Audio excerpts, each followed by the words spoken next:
તો કૃષિ અને સહકારી મંત્રી જીતુ વાઘાણી અંબાજી પહોંચ્યા છે। મામાના દર્શન કરવા માટે જીતુ વાઘાણી પહોંચ્યા છે। કૃષિ અને સહકાર મંત્રી જીતુ વાઘાણી અંબાજી યાત્રાધામ ખાતે પહોંચ્યા। બીજી વાર મંત્રી બન્યા બાદ જીતુ વાઘાણીએ માં અંબાના દર્શન કર્યા।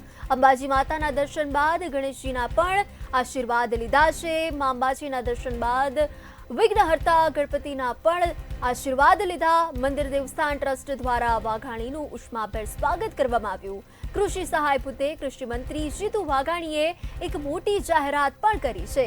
કૃષિ મંત્રી અંબાજી ખાતે પહોંચ્યા હતા અને મા અંબાના દર્શન કર્યા હતા। ખેડૂતોને નુકસાનમાં તેમજ જરૂર પડશે તો ખેડૂતોની સહાય 5,000 કરોડ સુધી લંબાવશે તેવી પણ તેઓએ જાહેરાત કરી છે।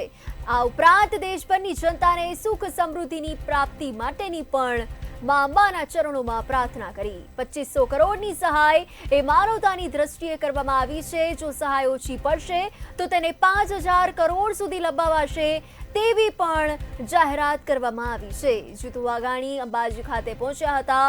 ખેડૂતોની સહાય માટે મુખ્યમંત્રીએ મને ખુલ્લો દોર આપ્યો છે તેવી પણ જાહેરાત કરી છે।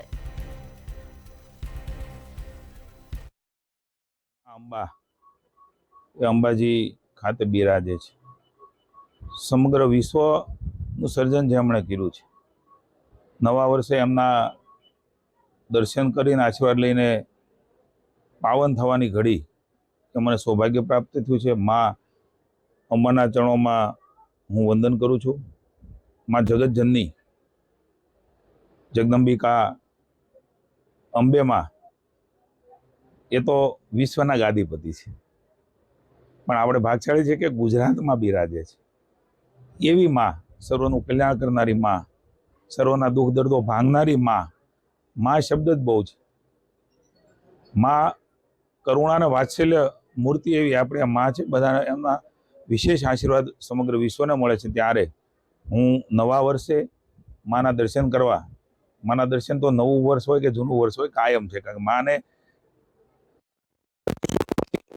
રકમ થશે તો માની મુખ્યમંત્રી ભૂપેન્દ્રભાઈએ સંવેદનાથી કહ્યું છે કે જીતુભાઈ મુંજાતાની 5,000 કરોડથી પણ વધારે આપશું તો પણ સરકાર એ તમારા વિભાગને આપશે અને કાયમી નિરાકરણ, પાણી વરસાદ ખૂબ આવે તો પણ પાણી ન ભરાય, ટોપોગ્રાફી કુદરતી રીતે આપણો વિસ્તાર એવો છે, એ પ્રમાણેની એનો સર્વે કરાવીને એ પાણી ભૂગર્ભ જમીનમાં ઉતરે, અમારા ખાસ શંકરભાઈ કીધું છે, અથવા તો કોઈ તળાવ બને અથવા પછી એનો નિકાલ દરિયા બાજુ થાય, પણ પહેલા એને બચાવવાનો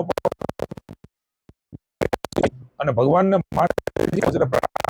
ભવિષ્યમાં ઉત્તર ગુજરાત, વાવ, થરાદ, પાટણ એને ક્યારેય આવી તારાજી સહન ન કરવી પડે, એમને બળ અને શક્તિ